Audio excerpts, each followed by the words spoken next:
As a, Oh, they can hear us. but not me. Hey, wait, people can't talk. Nice. Hello, welcome to Indiepocalypse Radio. This is how you introduce the show. I am your host, Andrew. It did not save my Yeti settings across all the different scenes, and the last scene I used this in was my pledge drive scene.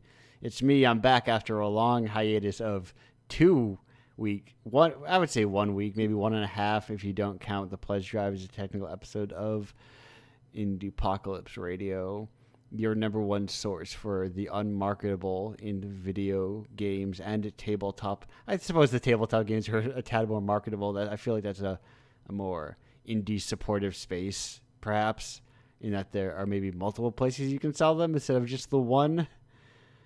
But who knows? I'm here. I'm having a good time. I've got two great guests for you. One brand new, one returning. Speaking of our brand new guest, speaking of me remembering to do things, it's me telling everybody that the show is now live. I remembered this time. Yes, I always want to tell everyone because it's my damn Discord, and I can do that. Anyhow, welcome. You may know our first guest from issue 19 of Indiepocalypse with non-Lugo Motiva. It is Illude. How are you doing? Hello. Hello. Thank you for having me. It's a pleasure, an honor, and I'm kind of excited. It's my first time doing something like that, and thank you very much. Oh, thank you for being here. I've remembered to hit record. I've remembered to do everything. I am firing on all cylinders today. I 1 month out of the radio host seat, but I'm back in and ready to go. How are you? I asked how you're doing, but Okay, I'm doing well here in Italy, and all over the world. See, I, this is why I like doing this 2 p.m. my time slot because we get people from everywhere. yeah, from everywhere in the world. I've seen the map you have on the website of Indiepocalypse, and it's really from come people from all over the world, and it's something wonderful that happens not every day, I suppose, and it's something wonderful. Thank I you for this. Oh no! Listen, this doesn't exist without the people who submit the games, which is to get to the most important, the Indiepocalypse number one question that all the people are asking for, which is, how did you hear about Indiepocalypse? Okay, I first heard about Indiepocalypse. Let me remember. I think that was from one of my friends. Geek of video games, of tabletop games that showed me your work, and from the section gems, the part of gems on Itch.io, and I discovered it from these sources, I suppose. And then I decided to try and propose a game of mine, Yes. an old game of mine, to be honest.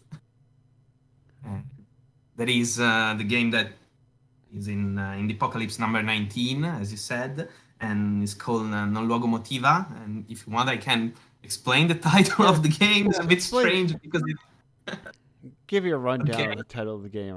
Yes. Let me know. What is okay, the meaning of it? it's just as an introduction, is a tabletop RPG, and that you can play with another person. Is for two people players. And the title comes from different words associated together and fused. Like non luogo is what is a non place, a place that exists, but it's not really lived by people. It's just traversed, just people just pass by when they go in that place. Okay, like it's there was some studies about non places like malls, for example, Yeah. are an example of non-places. And non locomotiva, locomotiva is locomotive in Italian. So it talks about ghost trains, to Yes. be. Yeah, it talks about ghost trains and their passengers. So this is the meaning of the title and the themes that it carries. Oh, So perfect. that's it. It's a double. I'm sure there's a word for that type of word, but I don't know that word. That is a word for multiple words smashed together and kind of. Yes, wordplay. Wordplay. It is yes. I know it in Italian, but not in English, to be honest. Yeah, it is a. Yeah, I know what you're saying. But In Italian is quasi, but yeah, no, they're close-ish. We all share a similar. Italian shares a similar kind of like Latin roots, right? Obviously, yeah, there are yeah, some words that are. I think it's crasis.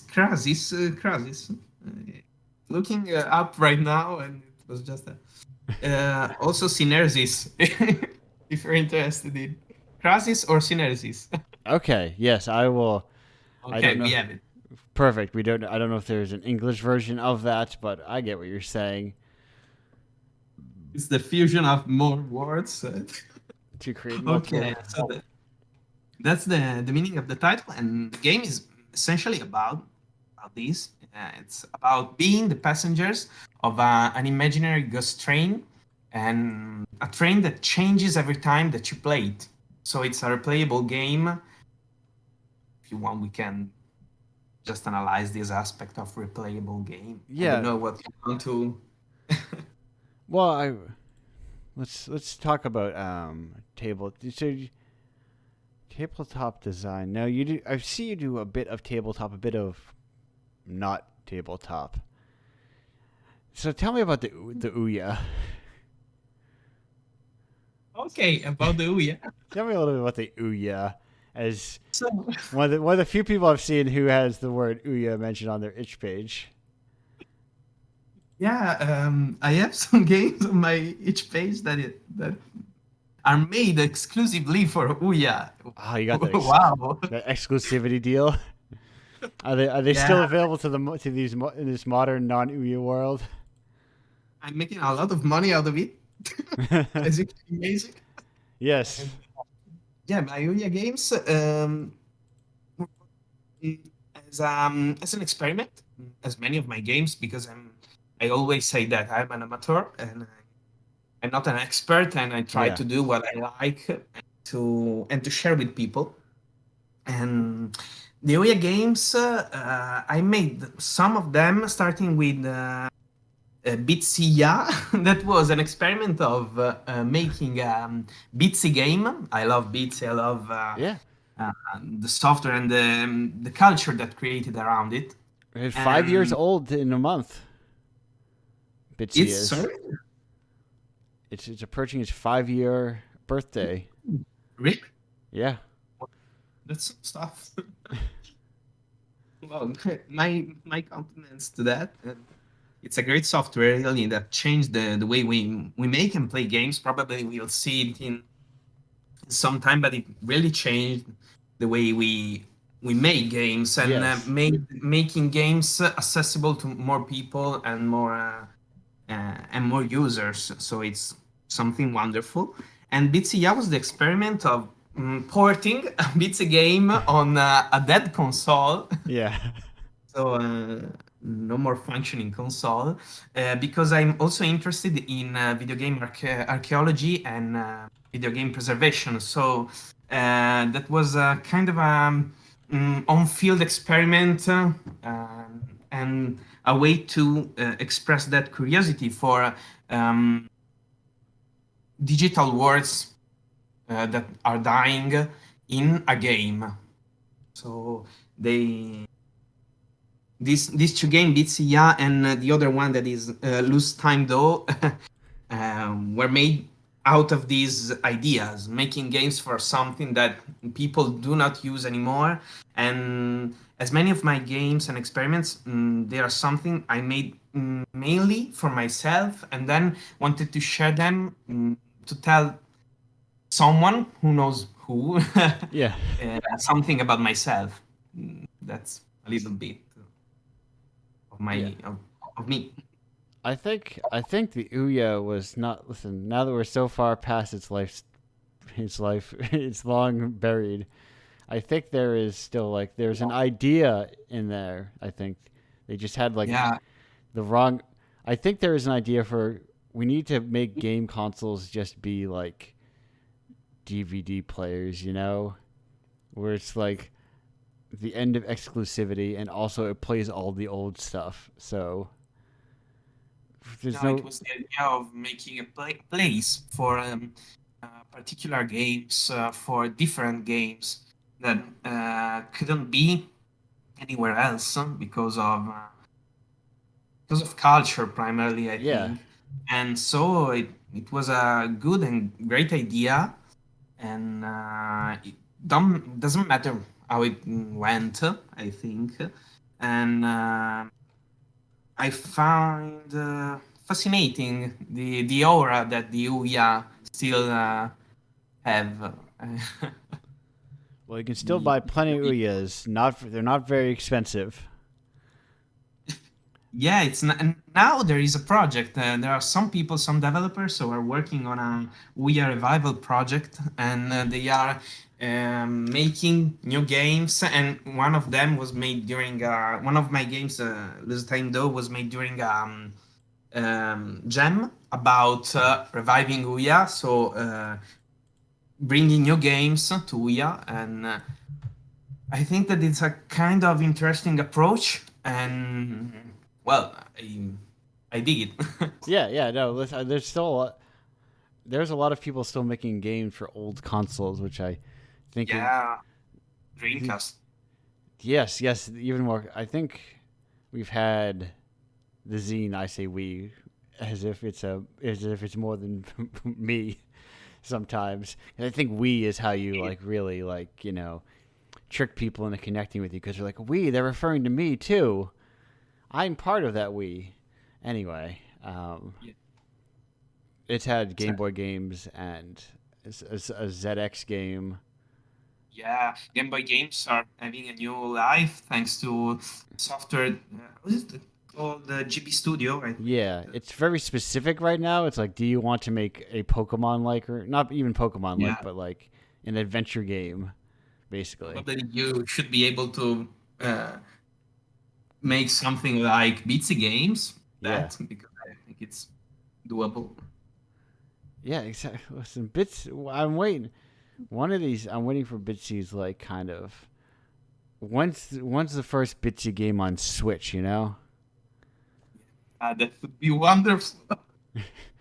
people. It's a game, modern consoles would be something incredible. And it's not impossible, I think, because Right. it's HTML. I bring it very much, I think. There's like if your console can't play it, like you're screwing up to some point because I think like it's the problem is, and I'm sure you're all too. It's expectations of what a game has to be, especially in terms of like length. That I think is holding a lot of this stuff back. We are still trapped in these ideas of games as something that has to last for 40, 50, 60, 100 hours. And Infinite you, hours. yeah, and I don't think that's the real value of a game. No. And tend not to talk about games as value. They Yeah. are experiences to me. They are stories told by people. So I want to live them like that, not Right. like something that should return me a value in terms of time I spent and stuff like that. You're right. You're like you're an activity that must last you a long time for some reason. Because imagine if all other art was given that kind of focus. It's like I have good thing this album's 9 hours long. Now it's a real album. But If you if you make something that lasts even 2 minutes, but those 2 minutes tell me something, I'm happy with it, and yeah, I'm happy to give you even more money than something I could stay on for 60 hours but feel nothing. And and that's let me my tell point of you view. something. That 2 minutes is often infinitely more replayable than that 60 hours. So Yeah, exactly. it's It's easy like a to song. it's so much easier to. I mean, our Bitsy is arguably. I think of it like a song because of the way it auto loops on itself.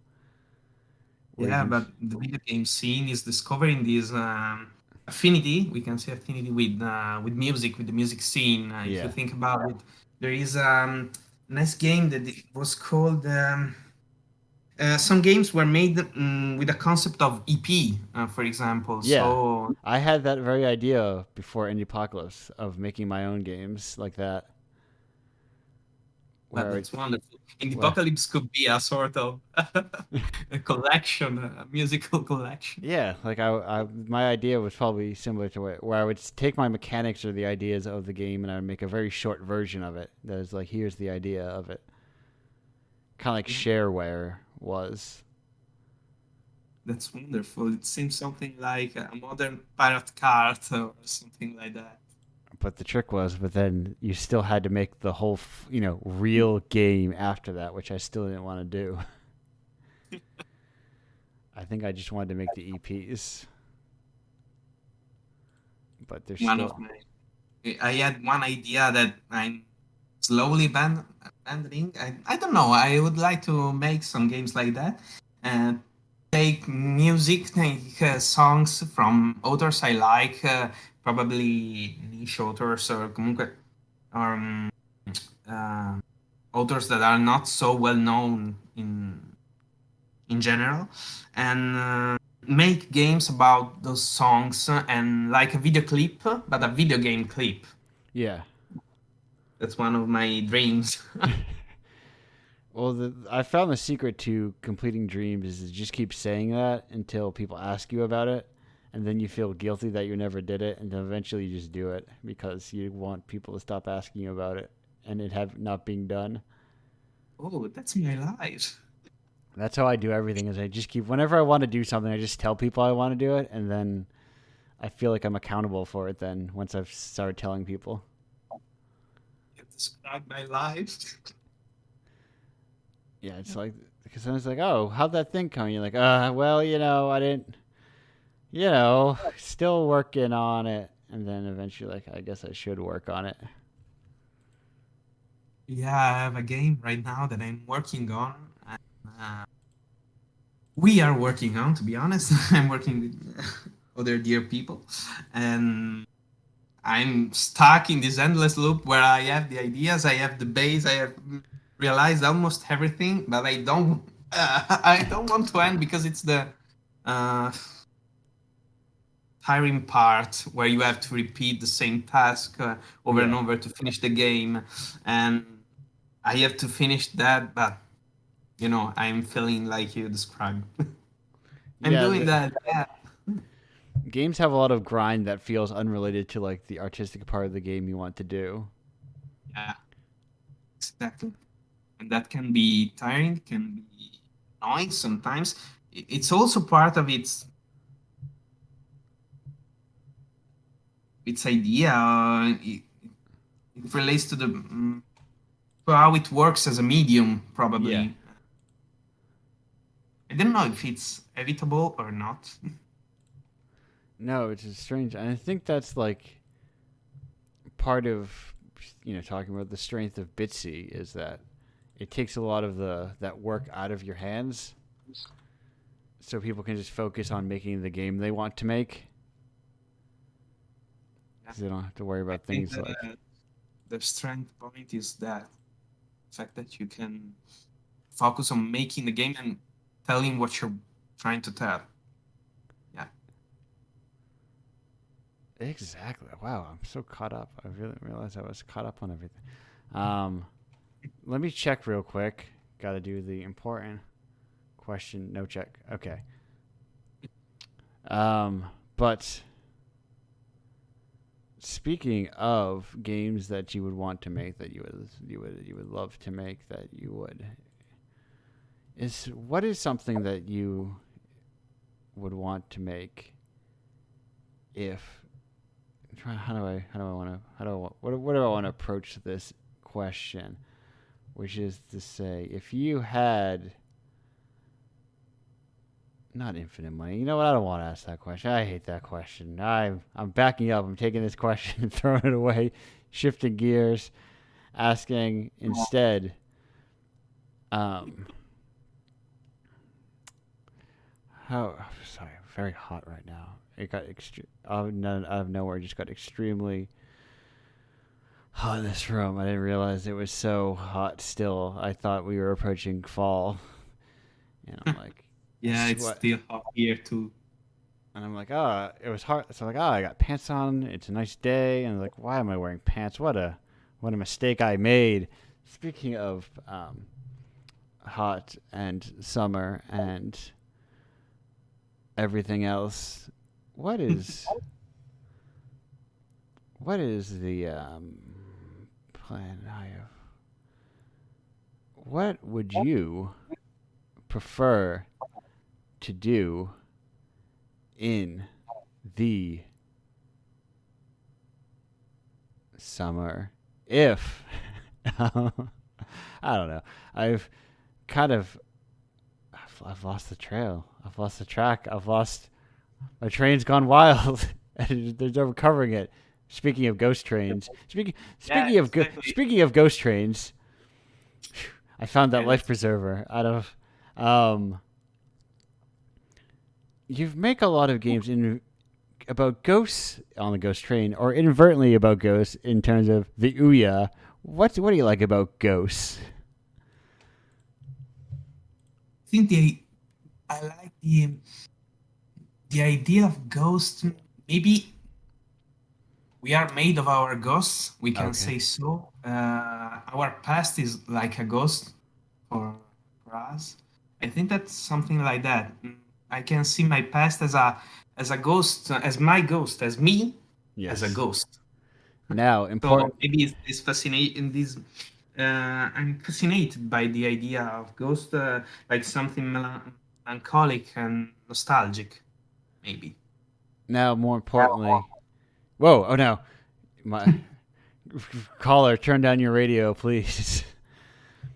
But now the important question is: Yeah. do you think there are ghosts in that? There are ghosts in how we think of ghosts in terms of spirits that kind of like hang around forever, or unfinished business, or whatever, however you perceive that concept of ghosts. I think ghosts are probably our ideas. It's something like that. They are ideas. Oh, And perfect. ideas are not real if you think like that, Yeah. but they are real because you interact with them. You Yes. interact with your own ideas, with your thoughts. So they are real in a way. And virtual to me is real because it's there and you can interact with a virtual world. You can feel something in that world and that resonates in you in your outside world. So it's something it's not just virtual or inexistent. It's something that it's really there, and yeah, it's the closest thing I can think about when I think about ghosts. Yeah. Perfect. Perfect. Thank you for being here. Our time has reached its end, but we'll be back. We'll be back later with. You'll be back in like 20 minutes when we have our group chat. But for now, we're gonna go to break. And thank you again for being here. Thank you very much for having me. See you later. I'll see everyone else in the back half of 246.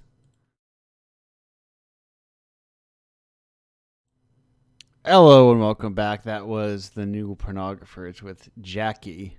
I've excised the small sheet I had from the space. I am revamped and ready to go. I recently got a water bottle that has a straw in it, and it changed my whole worldview on everything. I used to have just a very tall one with a wide mouth and no cap, and let me tell you, sometimes it's like, I don't even feel like filling this and moving it around, but now it's got a cap and it closes, and if I tip the straw down, it doesn't leak, and it's like living a new life in my best hydrated life. We are here with our next and returning, the aforementioned, like, teased returning guest. from issue 12, which is actually holding here not very long ago, of Indiepocalypse with White Dresses on Branches. It is Eve McLaughlin. Eve, are you there? Hello. Oh no, Eva left for a moment and has not returned, so it seems. So it is just me in the ether talking about, well, whatever I'll talk about. But as I learned with the pledge drive, it's very easy for me to fill 8 hours of mindless talking. Oh no, I've realized big mistake. Speaking of pledge drive, I forgot to not archive this video or turn off my video archiving, so I'm gonna have to like delete this or I'm gonna get DMCA strikes. Oh no. Can I do that while I'm streaming? Can I say stop recording? Let's find out. Let's see. Unpublish. Yes, I can do that. Yes, I would like to unpublish that. Perfect. I would just like to how do I? I'm just going to delete this. Anyway, that's one way of killing. Now I got to figure out how I tell it to stop doing that. Stream, wait, see, store past broadcast. There we go. Now, perfect. We're done. Saved, recovered. DMCA cops dodged him. No copyright strikes for me. Pro tip: don't play music that people own. Pirate radio: do not record your pirate radio. Then it's not much of a pirate radio. If you broadcast it and record it and then upload it, then it's just a regular radio that you don't own. But that said, I watched Hellraiser last night, like 1, 2, and 8. And I think there's something interesting about, like, I sort of love horror movies, and like FMV games and horror movies kind of occupy the same space in my brain, where they're kind of, a lot of them are kind of bad, but I'm kind of fascinated by them in the way that you enjoy bad art. Wait, is Eve back? Eve, are you back? I heard someone talking about horror and video games, and I was like, get in. Tell me about Eve. Have you seen Hellraiser? Clive Barker's. No, I actually haven't. I'm actually woefully understudied in horror movies, even though I love them. I mostly am too. I have a friend who's very into them, and I've been watching them with them. I've always wanted to watch Hellraiser. I think it looks amazing. So I watched. You may not have heard. I watched the first one, the second one, and the 8th one, and let me tell you something. That 8th Hellraiser really makes you like. I think this is probably true for a lot of long-standing horror franchises, where they kind of lose a thread at some point. It's like the telephone game, right? Every time you whisper it to another person, another little bit of the meaning gets lost. I feel like that's what movie sequels are. Like every time it gets a little bit further from the original. Yeah, and like they're like, oh, and you see like even in like listen, Hellraiser is not high art, you know. Yeah. But like you can see like, oh, there used to be intention here. Like somebody was doing something. Yeah. And then like in that 8th movie, it's like, no, they're just literally making a movie because Saw came out. Paid them to. Yeah. I think it's post Saw, and I was saying to my friends, like, it seems like every time a really popular franchise comes out, studios like scramble through their library, like, what do we own that we can plug in? Pinhead's kind of like a Jigsaw type, isn't he? and it's a real, just there's a lot of disappointment for me. I like Hellraiser because it's one of those films where I know nothing about the plot whatsoever. Like, I don't even know what it's thematically about. It's like a haunted house movie. What? In my mind, I mean, maybe I'm very literal-minded, but I was like, okay, there might be demons from hell, and they're being raised up, possibly. They're demons to some, angels to others. Oh, wow. Okay, that sounds good. But they're listen. The Cenobites are cool. I really like their designs. They're real cool freaks. I'm into them. There's one guy who's got little chattery teeth. He's called the Chatterer, and his teeth are always chattering. But but in the eighth movie, it's clear that they just had a rubber mask so his teeth couldn't shatter, so they didn't. And it's like, what's the point then? Also, we watched that one because I had the idea of doing a double feature. We watched the first one, then watched the last one. Oh, that's But such a good idea. But that one also said it was Hellraiser Hell World, and it's evil goes online, and there was all Green Matrix stuff, and it was about a video game, but it wasn't about a video game. Sounds kind of good. It's kind of bad, but if you watch it with a friend, it might be kind of good. Speaking of video games and horror movies, have you seen Existenz, the David Cronenberg? That's really good. No, I've seen a lot of different. I've been I've surprisingly enjoyed David Cronenberg movies. I suppose they have more going on than you think they do. Yeah, I've only seen. What have I seen? I've seen Existenz and Videodrome. I think that's the only Cronenberg I've seen, but I really like both of those. You've never seen The Fly? I feel like maybe I saw The Fly when I was 10. It was just on TV. Oh no! Okay, maybe they toned it down, but that seems like a bad age to watch The Fly. I was my parents never really cared what I read, and although I learned to read fairly late, I learned to read age 6, and then I just immediately could read anything basically. Yeah. And so I read Carrie when I was 10, and right.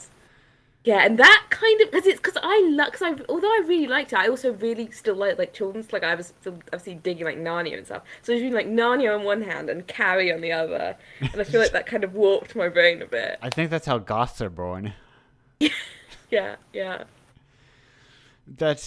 I think books are weird because it's hard to look at a book and see is a parent going to read through a whole book and be like, oh, this is objectionable content. Yeah.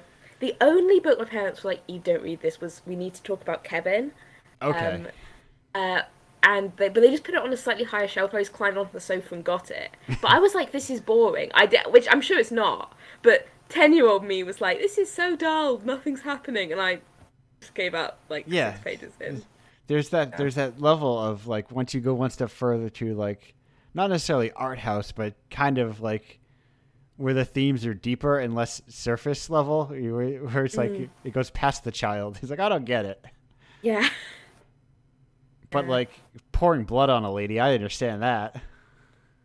Yeah, I think that's what's great about Stephen King, isn't it? He's so good at spinning an approachable yarn. Yeah. That the horror is quite deep and good. I do like Stephen King. I feel like it's probably a bit uncool to like Stephen King in this day and age, but I do like Stephen King. Yeah, I don't know how. I never know what is cool or not, because sometimes it feels like it's swung around and liking popular things is actually the cool thing, because it's uncool to be cool, and then it's impossible to keep track of, and I just don't know anymore. Yeah, the cringe based cycle is yes, 1,000 RPM at the minute. It feels like it's I thought I was based because I liked obscure media. Now that means I'm cringe. Ah! And it's based to children's cartoons now, but in 3 weeks it'll be cringe. Yeah, oh god. I guess it all depends on the latest Twitter main character and how awkward what the last thing they were very cringe about was. Yeah. And then you need to give that thing a wide berth for the next 3 months. It's so interesting. People seem to talk about it's this is so stupid and basic, but people talk about children's media versus adult media, wholesome media versus horror media. It's no one ever really talks about good media versus bad media. Right. Some things are just good. Some things are, no matter what genre they are. I feel like a lot of people's problem with online, and maybe Twitter especially, is like they're trying to find consensus among like 3 billion people or whatever, and they're never gonna find it. It's like people have different taste. Yeah. Spoiler alert. Yeah, there's like, I have friends, and my friends and I have different tastes, and we don't like scream at each other. Though, my least favorite thing in the world, and this is such a Twitter thing, and it's also like when I did my degree, it was such like a tutorial thing. Yeah. In that, like, you'll say someone will be like, "What about the book?" and I'll say what I thought about the book. Someone will be like, "Oh, but Eve, that's just your opinion." It's like, no shit, Sherlock. That's why I'm saying it. Like, I shouldn't need to preface every one of my opinions with like 1,000-word disclaimer of like, by the way, this is just my opinion. I'm not saying you have to be like this. It's like, yeah, it's my opinion. I wouldn't be saying if it wasn't my opinion. Yeah, I thought speaking from, it's a mixture of like there's this kind of like finding objectivity in art. Yeah. I recently saw someone posted on Twitter like an excerpt of an interview with Harry Dean Stanton, and they were talking about Pretty in Pink, and they're like, in that movie you played her father. Which character do you think she should have wound up, or if she wound up with a rich guy, do you think she should have been with her best friend? And he's like, I don't give a shit. And it's just like, that's not what art is. Art isn't about like the very surface level, I don't know, Wikipedia version of art. Yeah. But, and it's like and the thing is, if people are like, oh, but Eve, you know, like if I'll make my thing about something, oh, but you know, it's subjective. It's like, well, if we have to do this every time, we're never going to get to have a conversation about like an actual conversation about this art if we're all so busy trying to say, well, I mean, that's just my opinion. Like, of course, like it's one of those things where it's like, also you can't win. Yeah. Media. No, you know. Well, I win because my movie has a higher Rotten Tomatoes score. I win because 50 people liked my tweet about fucking Hellraiser. Only 23 people like yours. So obviously I've won art. Yeah. It's like, I mean, doing English literature, there was just so many people who clearly just wanted like winning. It's like, it's kind of stupid that we grade English literature in a way. I mean, no, because it's about how to structure an essay, but you're never gonna like get the number one right answer. Congratulations, you did it. Grading the interpretation. It's like every couple of years, like clockwork on Twitter, there is a debate in like the classics fandom or whatever, where it's like, was Sappho a lesbian or was she bisexual? And people get so heated about this. Yeah. And I'm like, we will never know. Sappho is never gonna come down from on high and say, yes, you were correct about my sexuality. Like, never. It's never gonna happen. If Sappho was on Twitter, what would she have in her bio? Yeah, exactly. Like, is she a disaster lesbian or a disaster bicon? We need to know. Yeah, it's like, but also like does it matter really? Yeah, no. I mean, of course it doesn't. Of course it doesn't. Like, and when you spend so long, arguing about something like that, where it's like, it's completely just splitting hairs. Like, it doesn't actually matter. And I often say this about like a lot of like queer discourse. At the end of the day, the people who are getting so angry at each other on Twitter would probably get on fantastically in real life. Yeah. You know?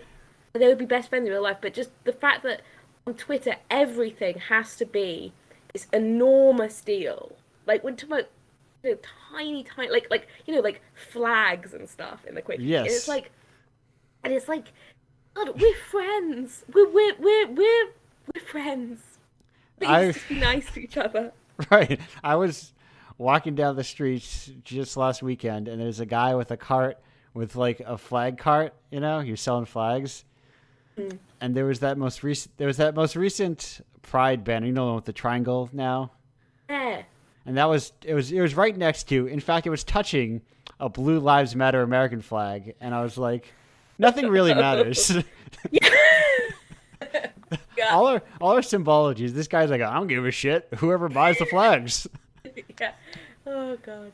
It's all just marketing all the way down, you know. Yeah. it's like, what do you want to put your stat sheet? It's all about how your stat sheet in your Twitter bio applies, What Yeah.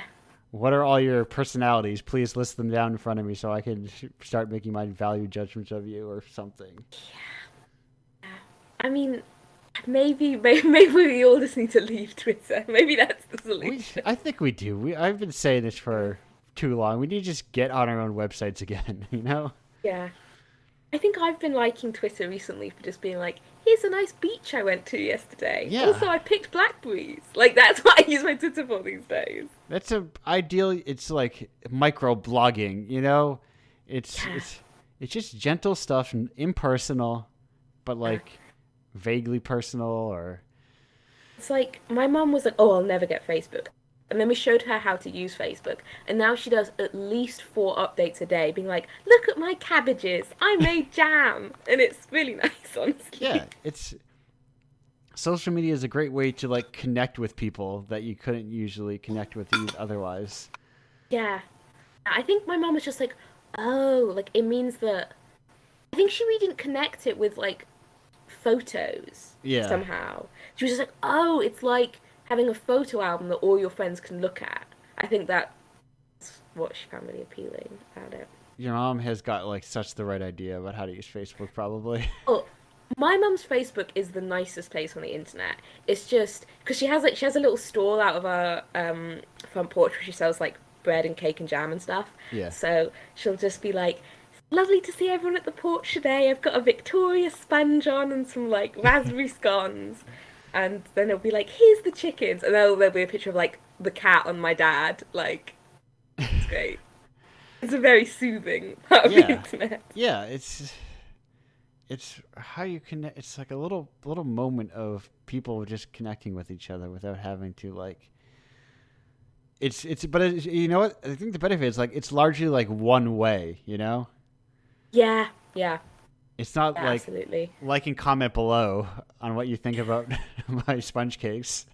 Yeah. This is why.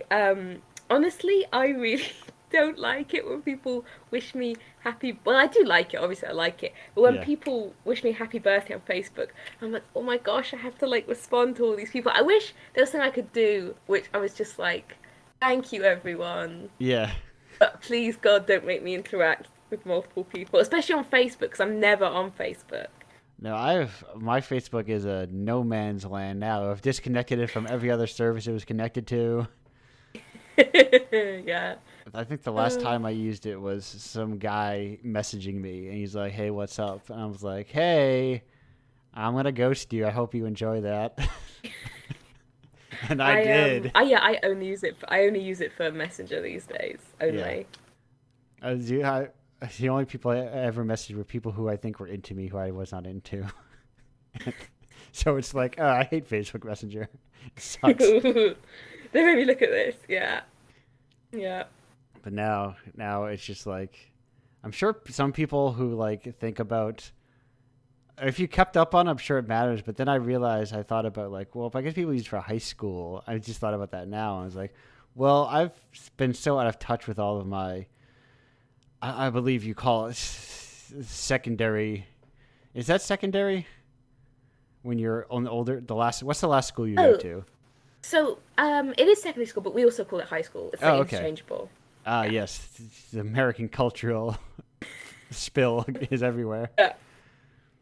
But, yeah, I've been out of contact with so many of them for so long that they're basically strangers all at this point. So it's like, never need to use it again. I feel like I've seen one of them occasionally like a Twitter post. I'm like, that's weird. Yeah, it's so weird to me when people who I know in real life find me on Twitter. Like, because I don't mind it at all. But it is like, I'm like, oh God, don't look at me. Right, I'm such like a functionally different person in every every possible way. That's like, well, yeah. I'm not going to go back. I'm never going to go to a reunion until I have a Wikipedia page so that I can explain. Oh, what have you been up to? Here, check out my Wikipedia page. That's a power move. That would be an intense power move. And I would love to do it. I would love to go to a reunion, I think, because I am such a different person. I think it'd be kind of fun. Yeah. Also, I think I care so much less now. I think it would be kind of freeing. Right.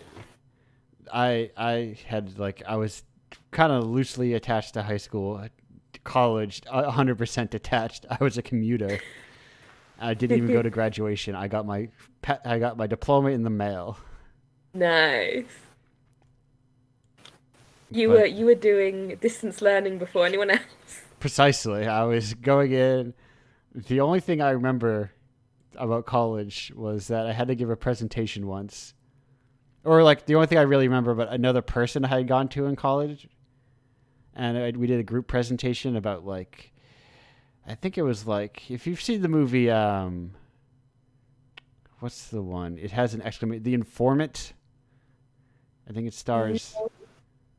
It's like Though, I think. Who's it stars? Does it star Matt Damon? I can't remember. Probably. It stars a guy, and there's like a lot of comedy actors, and anyway, it's about like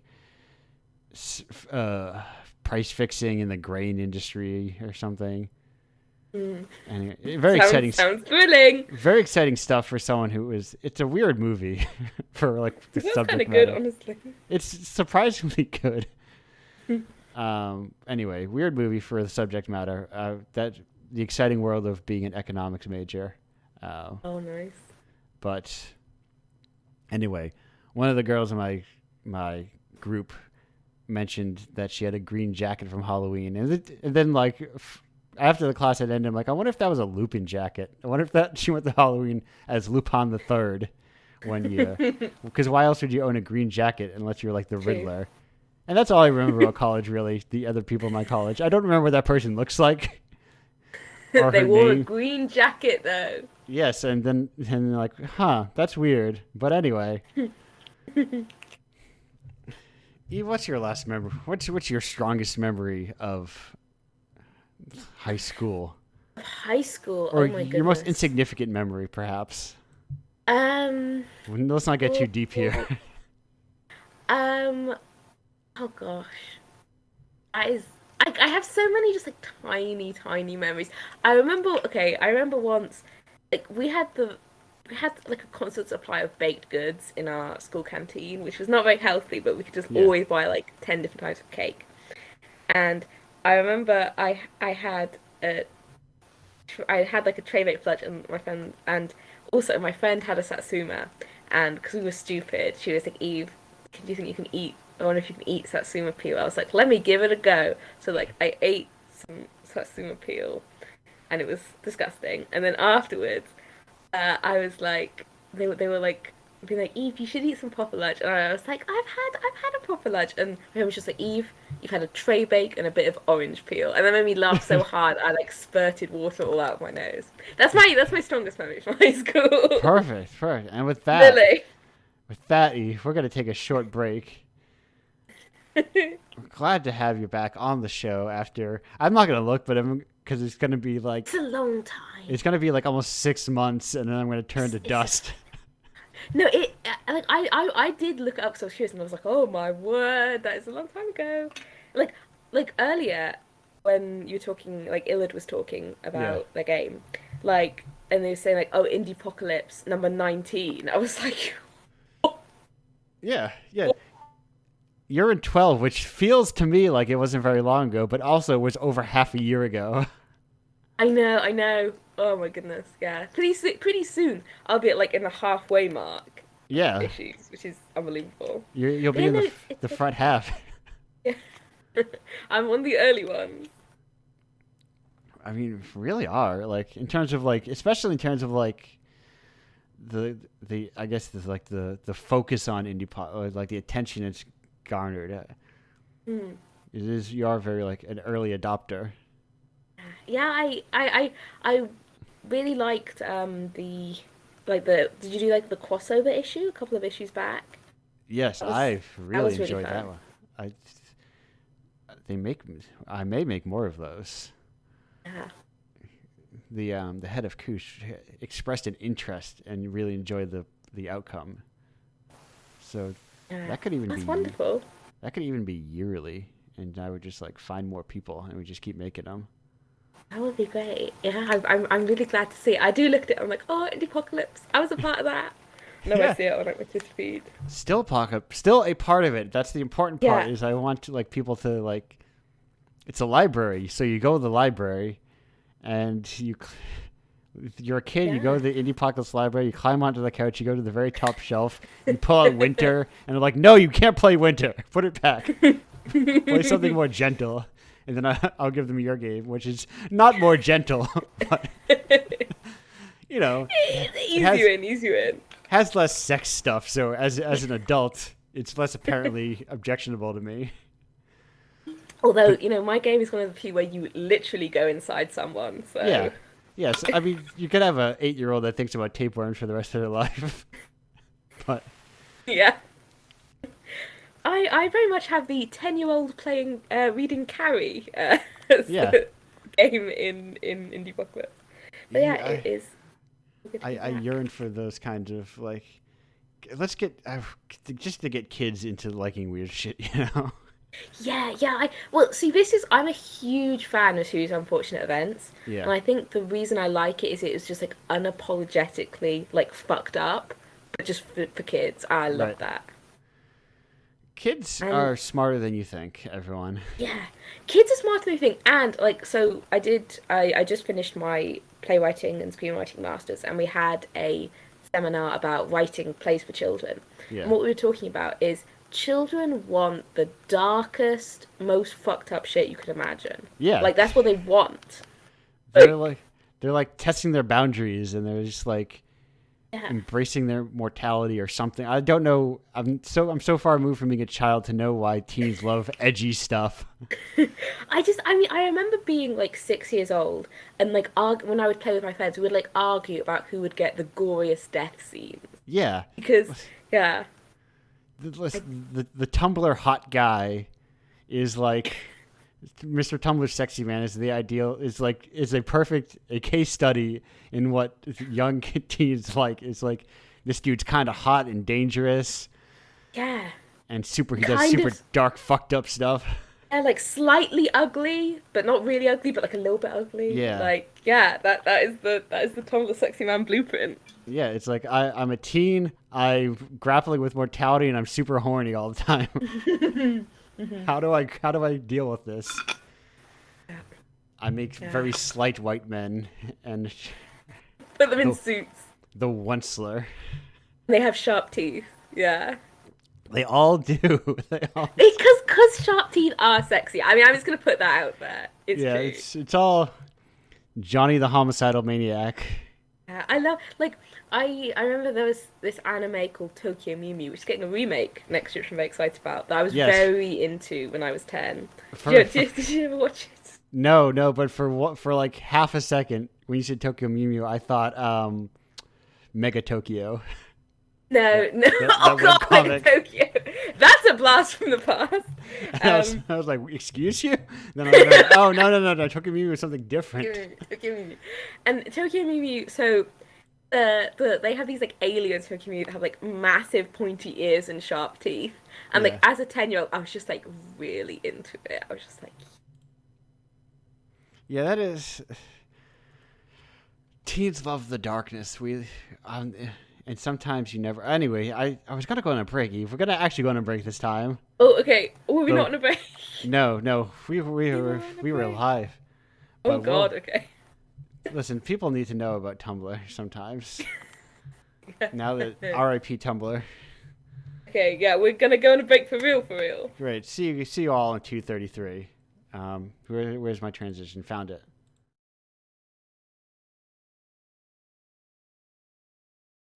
Hello and welcome back to Indiepocalypse Radio. That was Spaceman, parenthetical Mister, by Busman's Holiday. We're back with everybody. Hello. Hello. Allude to the previous segment. What do you think about pointy teeth? Oh, okay. About the well, I guess they can be sexy. It's true. Okay, perfect. I don't know. Yes. It depends how much pointy they are. There's a long running if you're familiar with the extended Bobbins verse in the comic Giant Days. At one point, like a new artist had taken over, like when they did like the Boom serialization, and one of the main characters did not have pointy teeth as she usually did in the original John Allison art, and it was like felt it was integral to her character as a rough and tumble. Like there's an element of pointy teeth, so that's what I think of when I think of pointy teeth, as like a frigid, colder character. And so really a frigid, colder character, or like his character's got not colder, but more like he's got more bite to them because actually you bite people with sharp teeth. So edgy is what you're saying. Yes, not the same type of edgy. But like a real fucking rude adult. If it means anything, when I draw my little drawings, I don't know why, but I always draw people with sharp teeth. I don't know why. When you're just drawing for pleasure of it, I'm doing sharp teeth to people. I don't know if it means anything. Just psychoanalyze me. It's probably zigzags are probably fun. Yeah. I wish we had a... See, this is where it benefits from having a larger chat, so you can do the check-in with the chat to be like, who's the most recent Tumblr sexy man? I'm out of touch. I'm actually on Tumblr, but I'm not really on the sexy man side of Tumblr. You're not on the teen and tween section? No, that's actually a good question. Because I feel like there's always... Is it still like an Undertale thing, you think? Or maybe it's Deltarune? I mean, maybe there'll be a resurgence, obviously, but I don't... But the thing is, like, honestly, the whole Undertale thing, the fact that for a while Sans was, like, the Tumblr sexy man, that ogles my mind. Like... Yeah. I mean... Wow. That is amazing to me. People could look at that little skeleton and be like, I like that. He is very edgy though. He has that glowing eye. He has that hoodie. Yeah. I love a hoodie. And like he's like, you ready for a bad time, kids? He's Undertale. I've never played. Okay, so I haven't played any of the Deltarune. Maybe I'll just play it when it's all out and finished. But I did. Undertale took like a weird turn where it's like, I played it and I can't remember. I don't think I kickstarted it, but it was one of the things I meant to. But I think at that point I was like too burned on kickstarting video games, you know? Yeah. I was like, I don't kickstart video games. I don't kickstart comics because when I kickstart a comic, I get a comic in 3 to 5 months. When I kickstart a video game, I get an apology letter in 3 to 5 years. I didn't even know Undertale was kickstarted. Yeah. It didn't. I mean, that's a perfect example of like things that don't actually. It's like Undertale's like the beautiful example of things that don't actually come out of nowhere, but people think they come out of nowhere because they weren't connected to the right cultures. Yeah. It's a lot of That's people. Interesting. It's a lot of people who thought, wow, Tumblr or Undertale is a overnight success from a lot of people who had never heard of Homestuck, you know? Yeah. And still will never hear about it. He made another game I didn't know about? I feel like the Huss man has gone real wild lately and kind of off the rails. But I feel like once you've made Homestuck, that must kind of alter the path of your life drastically. Yeah. And even I would thought like, oh, this is. I kind of had like my shonen anime, my shonen manga like life cycle with Homestuck. Where like, oh, this is kind of neat. And I'm like, oh, this is too long, and I'll see how it ends. And I'll check it. I'll check in with it a couple of years later when it ends, and go, I don't know half of these characters. I don't get what's going on. It's not even like I've never even tried to read it, but every so often I think, oh, I'm curious. I'll try to read the synopsis. I can't even read that. Yeah, Even that is too confusing. it's just like dense, and there's a lot of writing, and I think a lot of it probably doesn't hold up.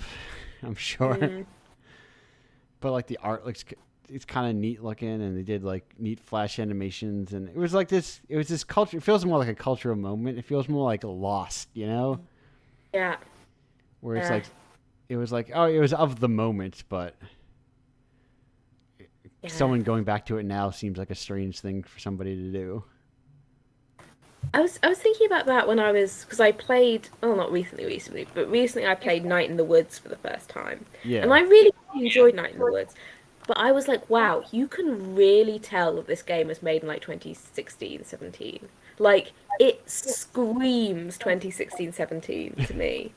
Which, and I don't mean that as a bad thing, because I yeah, really right, like the game. But I think it's actually because of how something can be a total period piece and still be good. right. Like, yeah. There was when I was watching Hellraiser 8, it had I was reminded of that genre of music that was like the you know, that like non-lyrical whatever you call that jung music that just is that guitar. It's like somebody. It's like 5 steps removed from industrial. It's like we put 9 Inch Nails through a Muzak filter 8 times, and this is what we got. It's very safe, licensed, royalty-free industrial music. Yeah. I wonder what trailers look like now because I remember obviously like I feel like mocking movie trailers now and you're just like in a world where Yeah. dun dun dun. But like what do trailers actually look like now? Are they like that or Oh, I don't know. Because, like, when we watch movies, a lot of times, like, especially older movies, I like to watch the trailers just to yeah. get a sense of, like, how do they advertise this movie? And also, they a lot of times they open with, like, the exact literal climax of the movie. Yeah, yeah, yeah. And it's very weird. Like, oh, no, you just showed me the whole movie, Yeah, exactly. but I don't Trailer, know what it's trailers are one like. of those. Sorry, go on. No, that was the end of my thought. I was just gonna say trailers feel kind of like those things that like have kind of become obsolete, but we still do them. Yeah, Like I feel like they were so designed for playing in the movie theater before the other movie, right. and like it's like I just feel like they're basically completely unnecessary now. Like but we still make them. I think that's kind of interesting. I did see a movie in the theaters recently, so I do know what Ooh, trailers are like. which And one? they're like Green Knight. Oh, was it good? Ah, yeah, it was fine. Oh, Dev Patel is the new Tumblr sexy man. Okay, that's If fine. if if you Listen, wonder, which that's fair. I approve of that Tumblr sexy man. Let's but yeah, no, it was a very it's very weird having seen that movie and hearing people talk about that movie Mm, because it's like I was talking about it's like it's this new like A24 style, like it's like this mid ground between art house and blockbuster, you know, mm, mm. where it's like it's kind of weird but familiar enough, but it's a little weird. So it's like I guess if all you watch is Marvel, it's like high art, but Yeah, it's also like no. This was rather straightforward. It was very confusing to see people be like, "I don't understand what happened in this movie." yeah. And I'm like, I no, it feels like someone filmed in Arthurian legend. Like he wanders through the woods and a bunch of shit happens to him, and then he kind I of mean, learns a lesson at the end. I wonder if because I really love the original poem. I studied the original poem Yeah, in university, and I really like it. And I wonder if that would make me like the film more or less. yeah, I'm I don't already. know. I mean, I heard that they changed the ending, which I'm really not happy because the ending is really great. The ending is like the best part of the original. Um, but yeah, I hear they changed it, which made me sad. I think I read. I think it's like slightly different. Like Oh, well, there's, I hope they don't. If they don't change it completely, that's good. I don't remember. I never know how people feel about. I am one who's just like, if you're gonna talk about art, you just spoil it. Who cares? Because you're talking about art. Yeah. You don't want to be like, excuse me, no spoilers. I don't want. It's like, listen, it's been out for anyway. So movie trailers, they're all the same thing, is what I'm saying. Yeah. They're like there's two movie trailers. Yeah, there's like blockbuster movie trailer and art house movie trailer. Yeah. There was blockbuster movie trailer, which is like, where is she? And a bunch of guys with guns and blah sounds. And then there's art house, which I guess just means A24, and it was like Scandinavia and the Goat Boy, and that is like that. I mean, the movie might be good, I don't know, but like it felt like a parody of A24 movies, where it's like, we're in some northeastern Europe country, and there's a weird thing, and it's about our family, I guess. Who knows? I've just had the best idea. I think people should not make movie trailers. Yeah. Get all the editing people that make movie trailers now and reassign their jobs. So what they do is give every film an opening like an anime. Yes. That is my second Shark Tank pitch.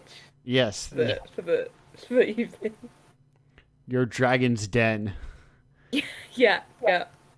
Don't worry, I'm cultured as well. I have frozen. Oh, Andrew, knowing. I have frozen British style cod fish and chips in my freezer right now that I'm going to eat after this show. Hang on. Yeah. Do you get them like in one thing? I'm going to find out. I think so. So like you open it and there's like fish and chips in the bag? I'm going to. This is a mystery to both of us. They should just start selling that in the UK. We'd love that. I wonder if I can air fry them, even, because that thing is super easy. I don't have to clean anything. Clearly, you own an air fryer. I do. It's very nice. It's the new hot cooking trend. We'll learn in a year or two that gives us all cancer. But yeah. In the meantime, you just put French fries in it and it pops out. Sorry, chips. You put chips in it. But the thing about it's like there are chips, but there are also French fries. I would say that French fries are a derivative of, not a derivative, but like a subgenre of chip. Right, because our our very chips good like subgenre of chip. Aren't they thicker, or aren't chips like, typically thick? Yeah, like a traditional like fish, like a chippy chip, like a fish and chip shop chip will be thick. Yeah, and French fries in my mind, like the default French fries, the shoestring, which is the really thin ones. Yeah, I mean, in my head, French fries is just like what you get at McDonald's. Like that is the archetypal French fry, and I mean those are good as hell. So. Yeah, I had a lot more fast food recently than I had in a long time because I get it when I drive sometimes because I'm like, I'm on the road. There's a way station. I'm gonna get some fast food. That is also like a very distinctly. There was a Twitter post that was going around about, here's American stuff. Stop acting like people know what American stuff is. And I'm like, that's true. There's a lot of American stuff. And I try to avoid over assuming people know what American stuff is, you know? Yeah. Sometimes I think food is like a really interesting one. Like, it's amazing to me that like, I know that in America, having like tins of beans is not like with everything. It's not so much of a thing. So it's like, baked beans as like the cornerstone of British cuisine. No, I don't even. I think I can tolerate them now, but when I was growing up, I thought they were gross and mushy. I mean, yeah, but that's the beauty of it. I was like, no, they're gross and mushy. I want my beans to snap. Yeah, I mean, growing up, I mean, baked beans are just such a child. I mean, no, that's not true. Plenty of adults like baked beans. But I think they're very associated with like children's palates, so I can hardly eat them because they just remind me of being like little.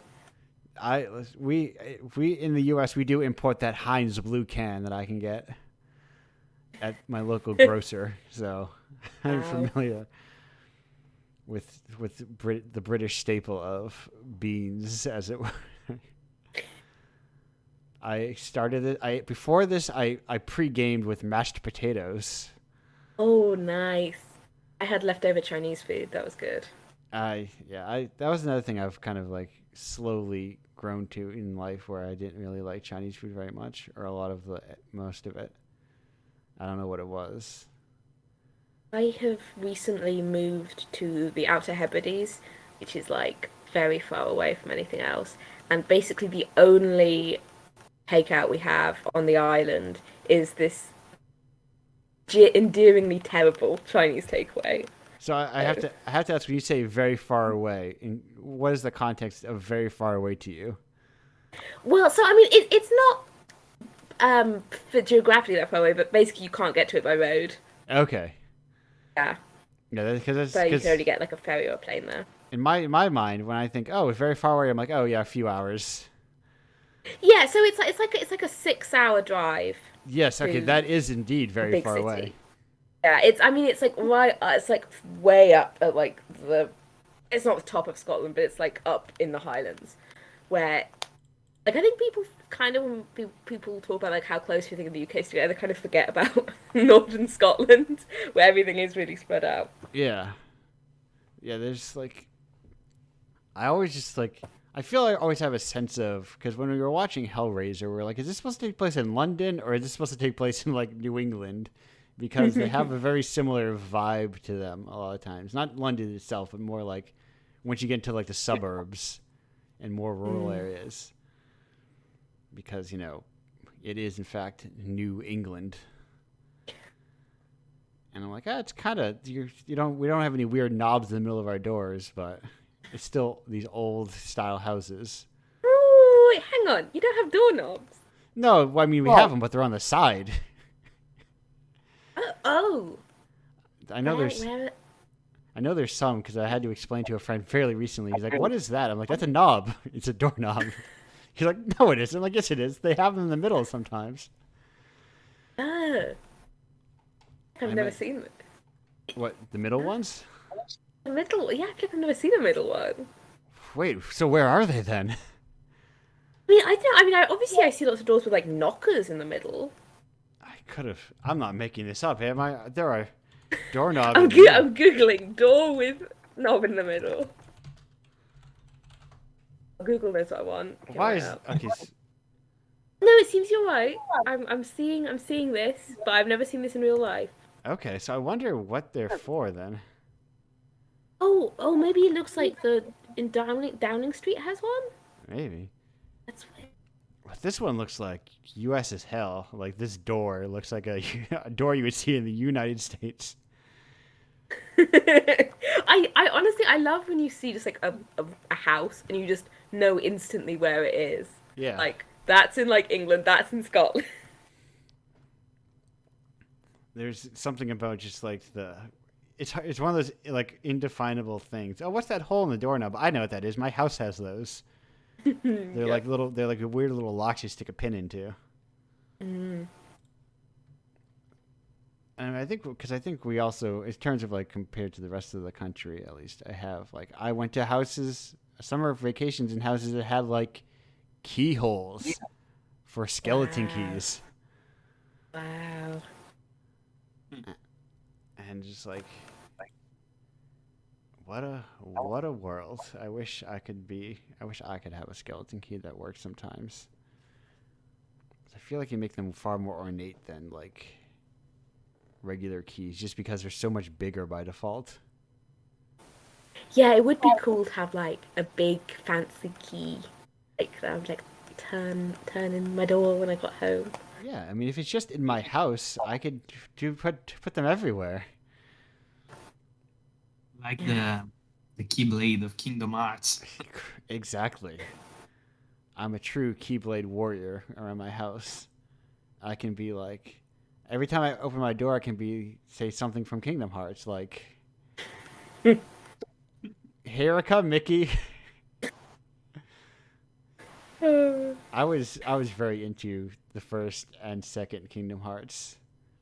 Kingdom Hearts is very like Hellraiser to me in that someone could tell me anything happened in them. You could be like, oh, this happens in Kingdom Hearts. And I'd be like, okay, I believe it. Let me tell you something. So Kingdom Hearts 1, it's like, there's some weird people. There's like some guys. There's an anime villain. There's some some cloud stripes there. There's some Mickey Mouses there. But then in between, there was like this video of people with weird hoods, and you would download like these videos from the internet. Like, there's this 3-second clip of people in hoods on a beach. What does it mean?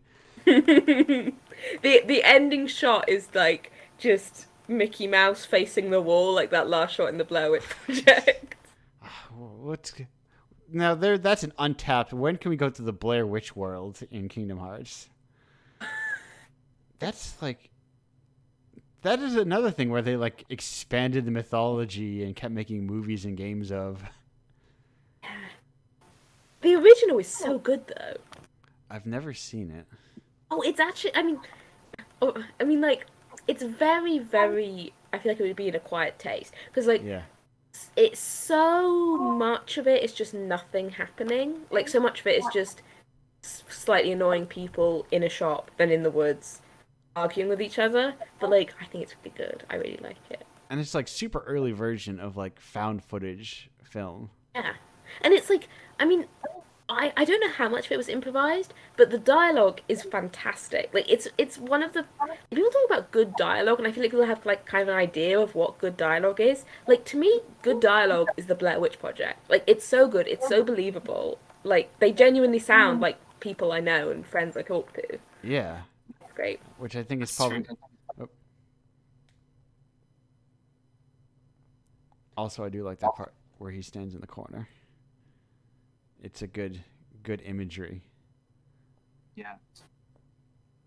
My closest that I've seen is that there was like a time when like Cartoon Network did like the Scooby-Doo Blair Witch parody like bumpers between shows. Really? Yeah. Yeah, and like Shaggy standing in the corner.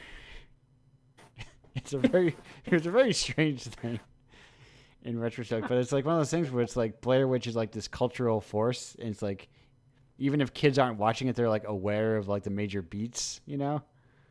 Yeah. And also, adults are the people making that thing anyway, so it's like they're like, "What's fun for us to make as an adult who has to make these things for this TV studio?" But it's like how, I mean, I watched The Shining is one of my favorite movies, but I watched the Simpsons version of The Shining so many times and so long before I watched the actual Shining that I already knew it all. Yeah, Sat down to watch it. It's like when I watched 2001 and I was like, "Oh, these are all these references from The Simpsons. I know all these shots." Like, yeah, there's movies through. You learn so much about like these iconic movies through cultural osmosis, and I wonder how many things are just like learned through like things where like the original like the source material is like so like divorced from culture, but just because somebody grew up watching it, so they referenced it in TV shows, and then someone else grew up with those references, so they continued to make those references. And it's just like continuing on until like the source material is lost forever, but people are still like aware of like this romantic comedy from the 1950s. Who knows how it will change if you continue to repeat the reference to the reference to the reference and then go on like that. Culture can change incredibly. Yeah. Just based on the reference. Yeah, exactly. It's just like, well, I know this. This is the reference from this TV show from 2 years ago. It's like, no, it's a reference from 80 years ago at this point. Or like these archetypes that have just become like character archetypes when really they start off as like, this is a parody of Orson Welles. But now it's like, oh no, this is just a character archetype. Like, I think like all those old like Merry Melodies things, like so many of them are just like weird parodies of stars at the time. Mm. But we don't have that like frame of reference anymore. So we're like, that's Daffy Duck. Yeah, and like, it is weird watching stuff like that, and it feels almost like it's speaking in like a language that's kind of been lost. Like, and I think you can see that when you do like really, really old stuff. Like I feel like a lot of Shakespeare is just people say, well, I mean, this seems probably a joke, but we don't know what it's joking about. Right. You know. Right. How like how are you supposed to catch? How are you supposed to know all these references? You know, they're the work was preserved, but not like the culture, not all the culture around the work. Yeah. I'm sure so much, like, especially like dry humor probably gets lost, especially because it's like you don't know they're supposed to be dry or sarcastic because you don't have like the culture around it to know what they're like referring to or being sarcastic towards. Mm. Yeah, I mean, people talk about like how many like dick jokes there are in Shakespeare's work, and there is a lot of dick jokes. But I feel like it's also we maybe because that's the thing that we still find funny. That's the great funny equalizer. Yeah, yeah, it We was.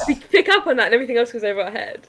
There was. I saw someone posting the Wikipedia post of that very crude Roman poem that I'm not going to repeat the name of here because this is a polite show. Chapter For 16. What? Carmen? Yes, exactly that one. Was that The one Chapter with 16? Love it. I love Catullus. with the alternate title as well. Treat yourself to that one Yeah. later. But yeah. Listen, people are always weird and horny. You know, I think I've talked about this on this show before, but I think history over austerizes or people where they like think they're all very severe and very like they didn't realize that people also had to live. Back in BC, people still lived 24 hours a day, 365 days a year, you know? Yeah. I didn't fill it all with being grim and self-serious and very in austerity, you know? This was always my favorite bit of studying classics. Like, it is you just find these like little bit like this is why Catullus is so fantastic. Like one of my favorite Catullus poem is him just being like, "Fuck you for stealing my handkerchief." That's it. That is the plot of the poem. And people forget that people wrote poems about everything and they wrote plays about everything and it's so great. Yeah, the internet did not invent shit posting. Yeah. It's existed so long as humanity has. So I'm sure somewhere in a long lost cave mural, someone drew all these sick bison he found, and then someone drew a big dick on one of the bison. It was like, ha ha! He's like, dude, you messed up my drawing. What's your problem? Once it was shit poeming. Yeah, exactly. Yeah. It was, shit proclaiming. Exactly. I'm gonna sub-bard this guy so hard. Just in the village square getting ratioed. Exactly. Your poem sucks. Chaucer was better, dude. Get out of here. Yeah. It's somebody going into a tavern very bitterly, like, this poem is about me. I know it is. Telling all their friends, like, this is not about me. Just get over yourself. Oh, it is. I can tell. And probably things were even worse because everyone was, like sharing like one pub and everyone knew each other.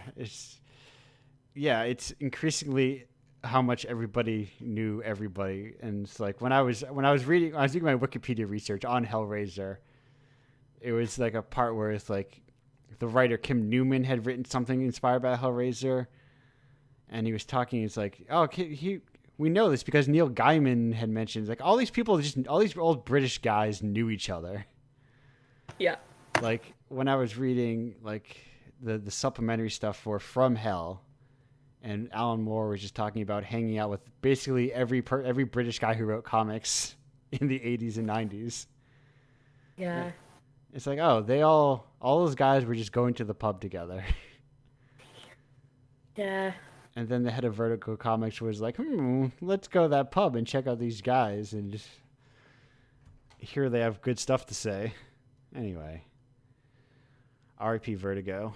What a influential force. I forget her name, the woman who was like the head of Vertigo. But Oh, I don't know anything about comics, so I can't help you. I read a lot. I have another shipment that just came in today. Mm-hmm.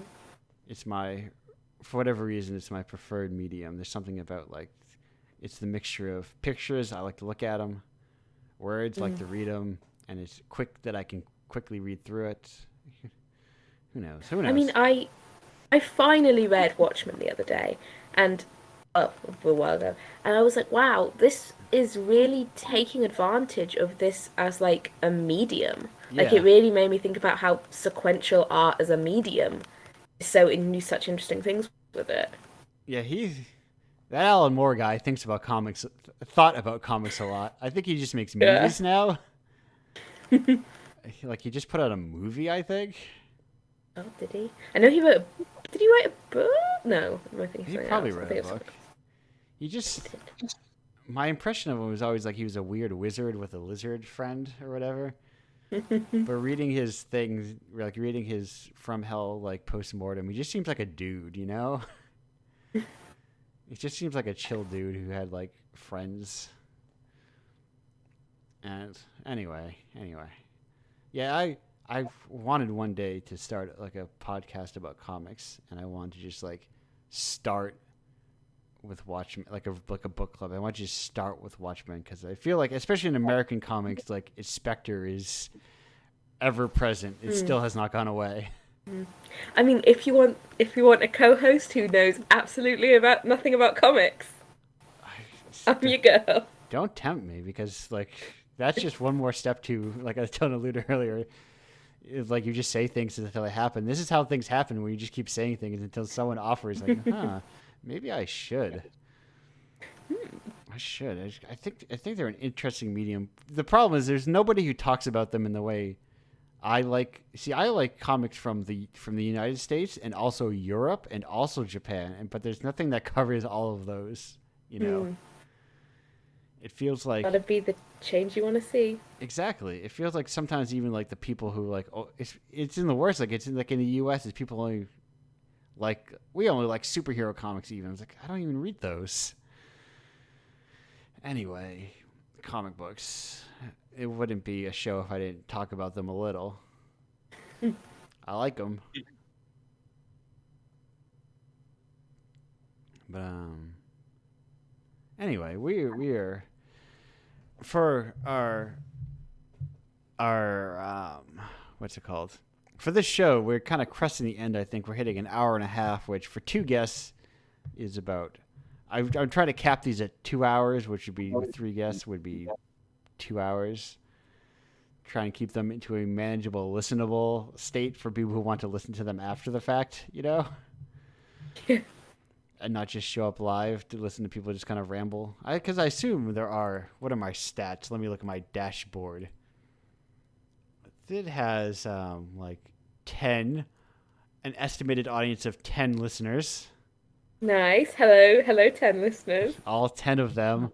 But I do this for fun, really. This is a thing I do so I can hang out with people and meet people and chat and have people meet one another. Yeah, it's really fun. Try to facilitate. I'm kind of, the more I think about leadership and things like that, I'm like, no, Indiepocalypse is like a tavern. And I'm the owner of this tavern. Nice image. Yeah. And I own it. And I come in, people meet me, they go, hey, what's up? I know them, they know me, but I'm not their leader. Could you send me a beer? I could send you a beer. No, wait, I don't think I can send liquids through the post office. Because they always ask me if there's liquids in it when I send things. And I always say no. Well, I guess you can, but you have to like bubble wrap it intensely. Send a Pabst Blue Ribbon your way. Do you have Pabst Blue Ribbon in Italy? I don't think so. I should check it out. PBR. You said it's purple? What's Italy's trash beer? Trash beer. Yeah, the thing you can get like 30 of for like $10. Okay. Oh, I thought you were asking the beer I don't like because I would have said one, but now trash beer. There are quite a few trash beer, but not so many as you would say. There are cheap beers that are not so bad, and you Yeah. can Same drink them. idea. Yeah, you can drink them without great expectations. For example, you have uh, well, it's quite good. Moretti is a good beer. Uh, for example, then we have Peroni. We have those kind of beers. I don't know if you ever heard them. Or... No, no, no. I imagine these are the kind of things where you don't import them, you know? Yeah, no, they're probably just stuck here in Italy. I don't know if they are exported in any way anywhere. I feel like I each don't I feel like each country makes their own 30 rack style of beer where it's like, "Hey, I have $20. I want to get as many beers as possible." And some guys like, "Here's a box of 50 beers." And you're like, Yeah, the one I said are not so bad and not so cheap now. They are also making some lines, more expensive series of beers now, "Yeah. just to make something different. But I should try and search for the worst beer in Italy. Make it a true quest to find the. I need to. I'll add it to the map. I'll have to add it to the contributor questions of like, what's the worst beer in your country? The real. But that's the trick of the two drink style is that you like. I think you tend to gravitate towards, I don't know, fuller, harder stuff just because you're like, if I'm gonna drink two of these, I want it to Wait, taste better. I found the worst beer in Italy. It's the beer called beer. Ah, nice. I It's a beer in a can mm, with its name on it and beer and coin and some stuff drawn on it and that's it. And uh, you can buy them for nothing. I'm Yeah. disappointed. I was hoping it would just say beer. I was watching clips from Repo Man the other day, and all the products and the stuff were just like white boxes with like blue lettering. I think that just is like corn flakes, beer, and That's the it's idea. Yeah. I'll uh, send you the image so you can do after the show. do do send it this way. Oh, is that what this is? Nope, that's a different message in a different Discord. I've muted like 90% of the Discords I'm in just because. I was using my phone. Now I'll search it here. So That's all right. Eve, what's the worst beer you got down there? God, I don't know. I honestly don't. I honestly have no idea. Maybe Carlsberg? A That's beer? That's a beer. that sounds like some. Um, That sounds like something I could buy 30 of for 50 I think cents. we have but like I mean honestly I feel like you would just get like the Tesco own brand beer Okay, if you want yes. to really cheap. Like I've just I I've been hearing a lot about Tesco lately. really. Well, I feel like people have been making Tesco's in Half-Life or something. Oh, nice, nice. I mean Tesco's pretty good. I mean not as good as Aldi or Lidl, obviously, but pretty Yeah, good. yes, of course I say nothing quite like a Cumberland Farms No, nope. text. I'm honestly so jealous of like American groceries. Like I would love to go to a Trader Joe's. Like Oh, I see okay. people posting on like shit they got from a Trader Joe's, and I'm like, that looks so good. That looks amazing. Like why can't I have that? Let's go. We can turn. Got a little richness for your blood if you go to Trader Joe's. A little. Yeah, I mean I don't know. I guess the equivalent in Britain is Waitrose, which is like the posh supermarket that Yeah. like if you go to Waitrose, to me you are I I feel like you're on another planet from me. Yeah. Yeah. Like I need people who got like their toilet paper from Waitrose, and That seems like you're throwing that stuff away. I know. I mean, I don't know if there's like an equivalent. Maybe Trader Joe's would be the equivalent, Maybe. I but Waitrose is like everything posh. I don't usually go there because I don't have any near me. I think the last time I was close to a Trader Joe's, there was one in the adjoining hotel when I went to Toronto, and Ooh, I didn't get that much food there because it was expensive. I think I got a yogurt there. nice. I mean, I just they seem to have such like strange but wonderful looking like combinations of things. Oh yeah, they're definitely. I think in some of them you can get beers. Yeah. Liquor laws are also weird in the U.S. in terms of like grocery stores, where sometimes people will be like, hey, no, like I think I can have in Massachusetts only like some groceries per county can have a beer or something. I don't remember. Oh, that is weird. The one near me does not have beer, but the one 20 minutes away, same company and everything, does sell beer. In So Scotland, you can't buy alcohol after 10 p.m., which has fucked me over many a time. I assume like in a store, but like, or is it Oh everywhere? yeah, you can buy it. You can buy it in a pub. You can buy it in a pub, Okay, but you can't buy it from a supermarket after 10 p.m. they're like because no. we're all alcoholics. Well, listen, New England inherited that trait from its forefathers. I've had people ask me before, like, "Hey, do you know where there's a liquor store around here?" I'm like, "Drive like 2 minutes in any direction, you'll find one." There's a street where you can like stand from one liquor store and see another liquor store. So, like, liquor stores are just not a thing in the UK, like at all. You have wine shops with people Right. and they like sell fancy alcohols, but no, so that's one like cool American thing that I also Oh yes, it's think is very interesting. cool. It's very cool to have liquor stores literally everywhere. I'm just trying to mentally count the ones, and I'm like up to like 5 within like a 10-minute drive, which is a very short drive, all things considered. To get a frame of reference to my driving. Anyhow, I was trying to close this, then we just started talking about beer and culture. Meanwhile, I sent you the image on Discord. Perfect.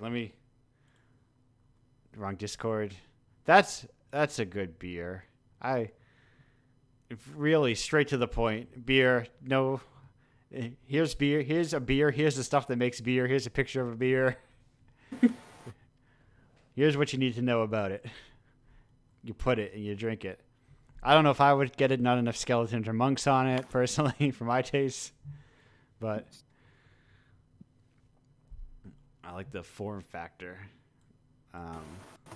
Anyway, I think I like these small aspects of culture that like, because it's so different. Like, there's so many cultural differences even between like probably like towns across that it's like imperceptible, but which also makes like making sweeping judgments about other cultures a wild maneuver to make, because there's so much like baked in stuff that you'll never understand because it's impossible without someone like, oh no, you didn't live there for 20 years, you just don't know. Yeah. You can like make comparison points, but you'll never quite grasp that. It's like how you're hanging out with someone else, like just you and your friend. You're like, wow, we say a lot of like shit to each other that only makes sense to us. Right. There's right. It's like memes are just in jokes that get ruined immediately, you know? Yes. And that's why this is Andrew's hot tip for the week. Just start making your own memes with your friends. They're a lot more fun. We had a stint of long Goku for a while. And that's all there is to it. And like it's like, wow. And sometimes I think some of these are funny. Maybe I could post these. But I'm like, no, these are just for us. You don't need not life. Life doesn't have to be content, you know. Yeah. Sometimes you and your friends can just hang out and have a good. People need to learn what friends are again, I guess. There are too many posts where it's people like, you ever had such a weird feeling from someone's vibes that you just couldn't understand, and someone will be like, you mean you dislike them? I love this sort of genre of posts. Yeah, and it's like people not understanding how people who have like TV tropes has warped their brain and they don't know how social interactions work anymore. Like you were so right, TV tropes destroyed a generation. It truly did. There's a post going around recently from Gene Park, who I think writes for the Washington Post, where it's like, it's a picture of Planet of the Apes. Now we're just describing what I've seen on Twitter, and it's like, I'm sure I can find it. Give me a second. it's I'm on his Twitter right now looking for it. here it is. And it's like Planet of the Apes 1968 plot hole. It is never explained how or why the Statue of Liberty was transported from Earth to the Planet of the Apes. Yeah.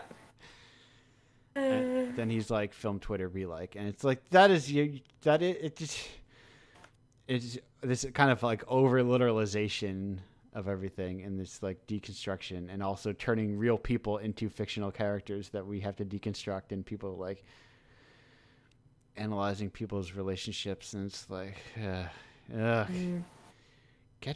is it mean to tell people to get friends? People I think it's like or not friends, but like seek out. I think you're totally right. That like talk about, like have conversations that aren't trying to be right about content. Yeah. Like, you're right. I would say you can. One of the greatest things you can learn is you can experience a piece of art and be like, I did not fully understand that, and that's fine. Yeah.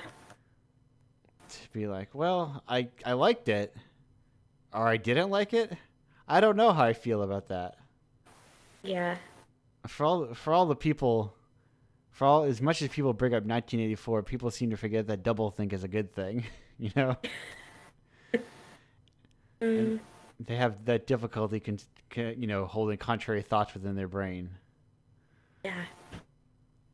Absolutely. I feel like a lot of what the internet has done is made people try to kind of fit their lives into like an aesthetic. Yeah. I see a lot. It's like top 10 like witchy books for dark academia girls. It's like, oh my lord. I don't know if this is like I mean, I would say that I care, like, I am quite interested in, like, fashion and stuff. Yeah. But I feel like this is not healthy to kind of take, like, a visual-based aesthetic and try to kind of extend it to areas other, like what you read, what you watch, like, how you act. I don't think that's healthy.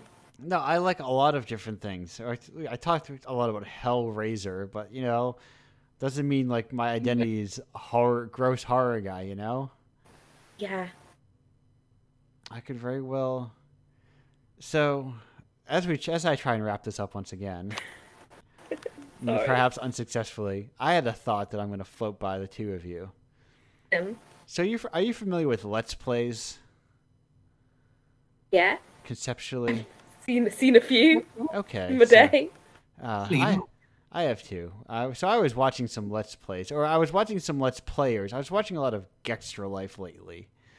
I've been like watching people play video games is kind of like it's good background noise when I don't want to listen to music, you know.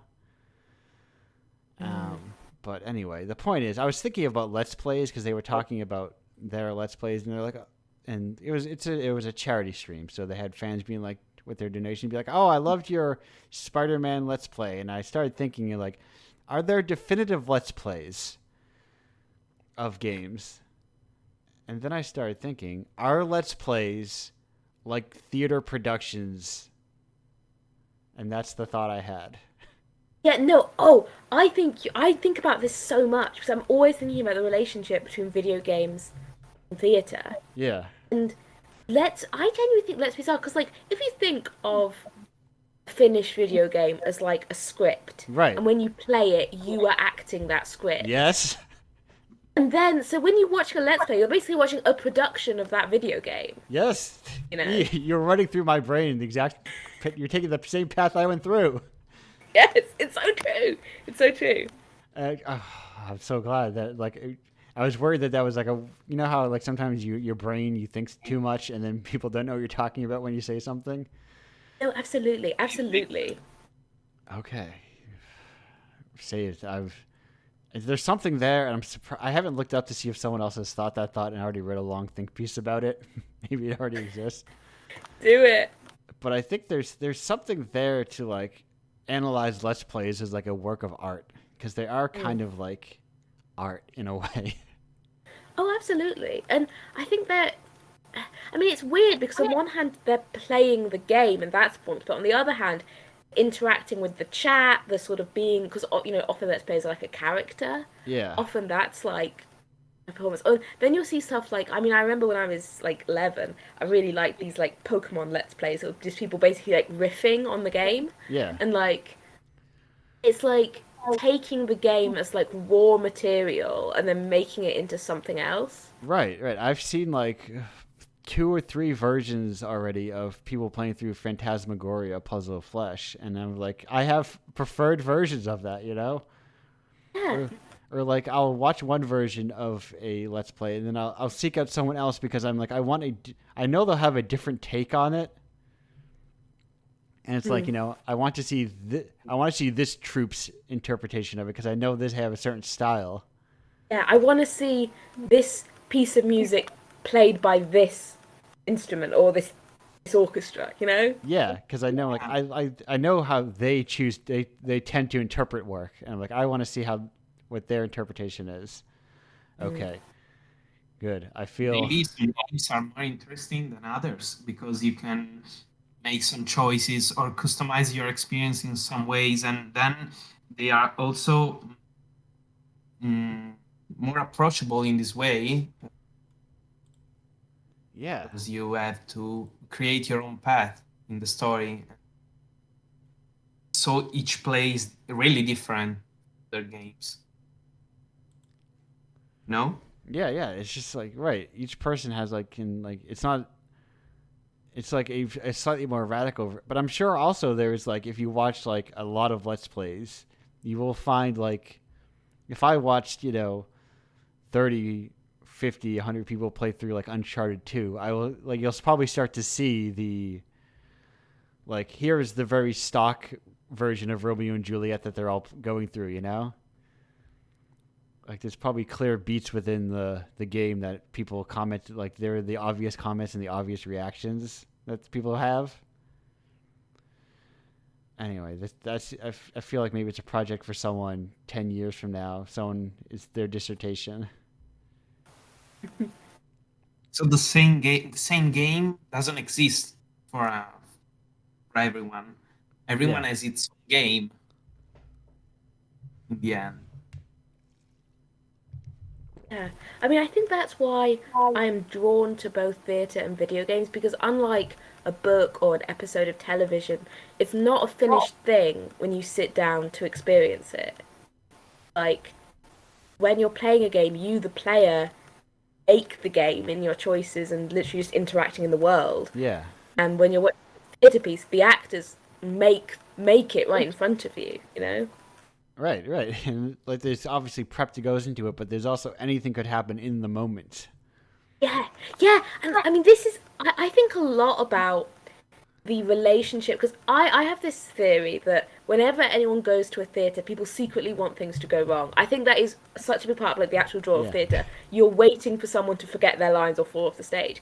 And I think there's a similar thing in video games with glitches that don't exist Yeah, in, books or film mostly.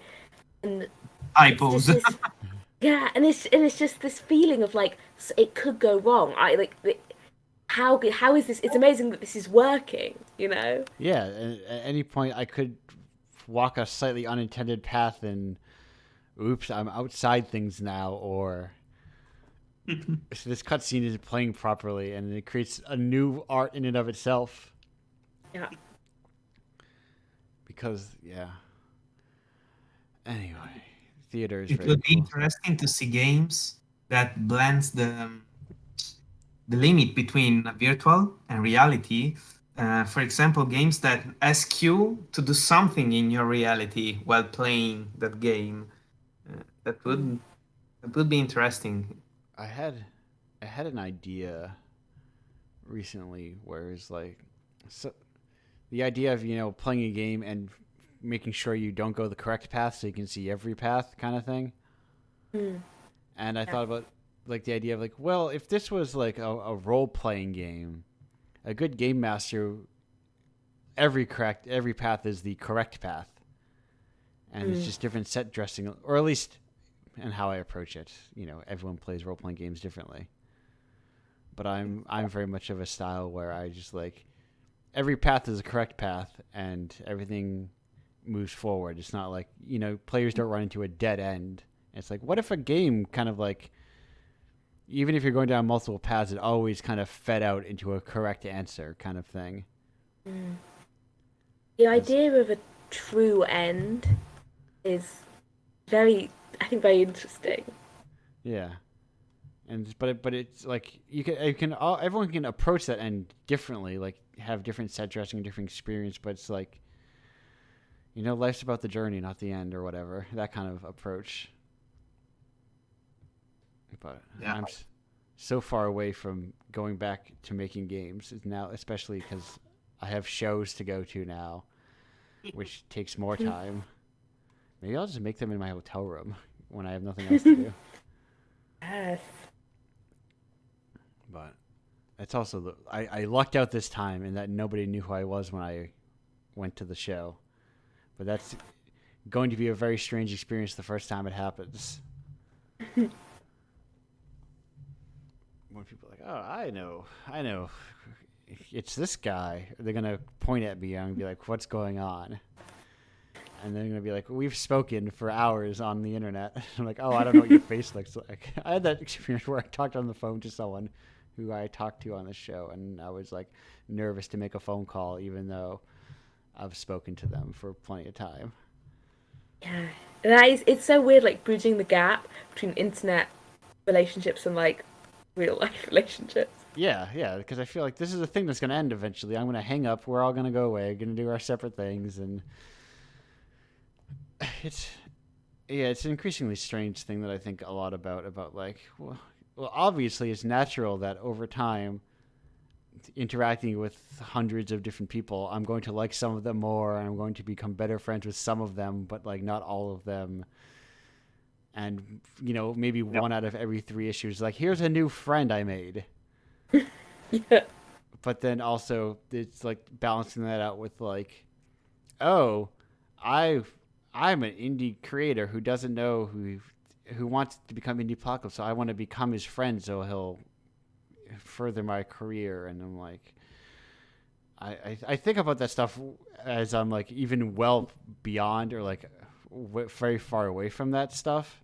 I try to think about that stuff obsessively and worrying about not becoming like a shitty guy, You won't become a shitty guy. I don't think so. I think because I think about it way too much.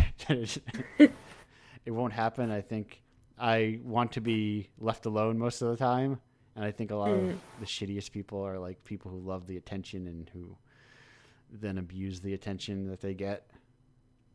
And I'm like, don't talk to me. Except a few people, and when I want to. Anyway, speaking of don't talk to me, we're gonna shut this show down. I found my exit point. Pull the plug. Yeah, let's jack out, as they say in the Matrix. Get me out of here, Morpheus. We're going home. It's weird. Yeah. People like the Matrix a lot more than I remember people liking the Matrix when those sequels were originally coming out. So I don't know if that's just reimagining, like hype is warping people's brains, or there's like they've been reevaluated over the years, or what. Who knows? When I was growing up, everyone hated those sequels and thought the first one was very cool. One of the Wachowskis wrote a Hellraiser comic for Marvel Comics. I forget. I think it was Lana. I don't remember which. Anyhow, that was a weird little thing. A weird little tidbit I learned last night when I was on, or my friend. I think my friend found that bit on Wikipedia as we studied Hellraiser. He's got a lot of pins in his. There's a spider on my bed. Oh, that's fine. It's fine. They're cool. English spiders are fine, right? They're not like... They're cool guys, right? Oh, he's just a little dude. Okay, yeah. That's what... I always have to check, because some countries, and even some places in the U.S., spiders are bad news. But around where I live, spiders are just cool guys who eat the bugs I don't like. I want you to be in your room so you eat flies, but don't be on my bed, please. Yeah, exactly. I see their little droppings, I'm like, got them. The little like hollowed out cocoons or whatever. I think that's why there's no bugs in this room, because I got all these spiders.